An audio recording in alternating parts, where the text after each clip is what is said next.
এই রান্নাটা করার জন্য প্রথমেই একটা কড়াই বসিয়েছি। কড়াইতে দিয়ে দেব 2 টেবিল চামচ মতো সর্ষের তেল। তেলটা গরম হয়ে গেছে, এখন দিয়ে দেব 3টে শুকনো লঙ্কা আর 2টো তেজপাতা।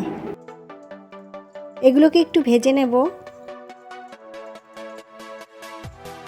এগুলো ভেজে নেওয়ার পর দিয়ে দেব গোটা গরম মশলা, দেব অল্প একটু গোটা জিরে আর দেব হাফ চামচেরও কম হিং। এই সব কিছুক্ষণ ভেজে নেব। এখন এর মধ্যে দিয়ে দেবো একটা বড় সাইজের টমেটো আর কাঁচা লঙ্কা আর একটু আদা পেস্ট। টমেটোটাকে ভালো করে ভেজে নেব যতক্ষণ না টমেটোর কাঁচা গন্ধ না যায়।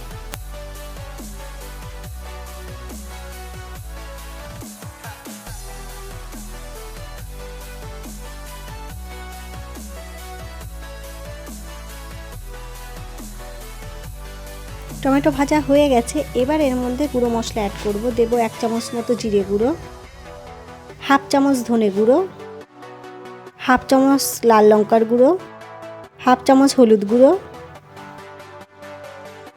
এবার সব মশলা খুব ভালো করে কষিয়ে নিতে হবে। কষানোটা খুব ভালো করে কষাতে হবে, কারণ মশলা কষানো ভালো না হলে রান্নাটা খেতে ভালো লাগবে না।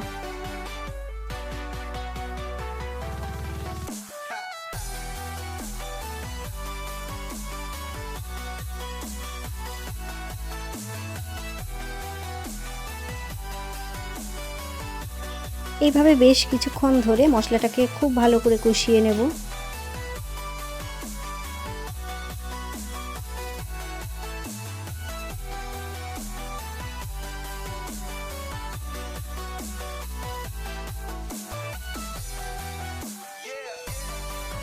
এবার এর মধ্যে দিয়ে দেব স্বাদ অনুযায়ী নুন।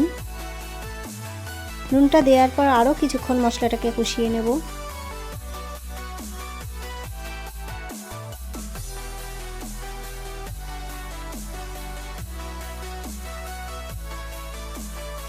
এবার এর মধ্যে দিয়ে দেবো 1.5 থেকে 2 চামচ টক দই। এটা আমি আগে থেকে ফেটিয়ে রেখেছিলাম। এখন এই টক দইটা দেওয়ার পরে একটু জল দিয়ে দিলাম, দিয়ে মশলাটাকে খুব ভালো করে কষিয়ে নেব।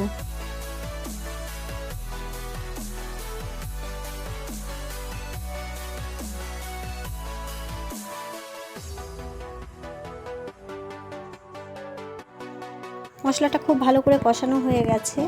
এবার আমি আগে থেকে সেদ্ধ করে রেখেছিলাম ছোলার ডাল, এটাকে আমি দিয়ে দিচ্ছি। এখানে কিন্তু জল নেই, জলটাকে ছেঁকে নিয়েছি। ডালটা এমনভাবে সেদ্ধ করতে হবে যাতে সেদ্ধ হয়ে যাবে অথচ গোটা গোটা থাকবে। এবার মশলার সঙ্গে ডালটাকেও খুব ভালো করে কষিয়ে নিতে হবে 4-5 মিনিট ধরে।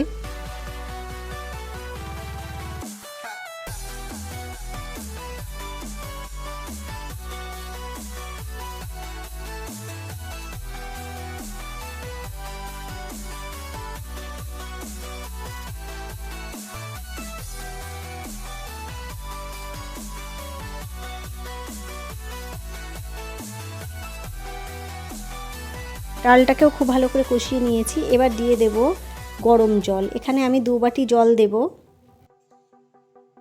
আপনারা চাইলে একটু বেশিও জল দিতে পারেন, আমি অল্পই দিলাম কারণ আমি ঝোলটা বেশি করব না।